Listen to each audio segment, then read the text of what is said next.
வாங்க நம்ம மறுபடியும் அனிமலை பார்ப்போம். 4 லெட்டர் அனிமல். ஐ போட்டு பாரு. அப்போ லைன் கிடையாது. கிடையாது கிடையாது. ஜி. லாஸ்ட் ஜி முடியுது. என்ன அனிமலாக இருக்கும்? என்ன அனிமல்? டாகுக்கு டிஓஜி. ஆனால் 3 லெட்டர் தான் வரும். ஜி இருக்கு. இப்போ நடி கேவலமாக திட்டாதீங்கண்ணே. நான் கொஞ்சம் இங்கிலீஷில் வீக்கு. ஆர்ஜி ஏ இல்லையா?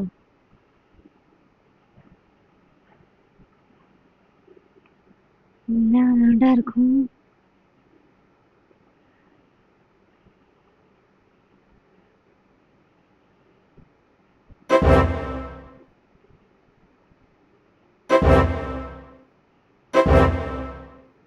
கம்மல தொங்க விடுங்க. ஓ நினச்சா frock. I am so sorry மக்களே. அந்த நேரத்துக்கு என் மூளை செயலிழந்து போச்சு.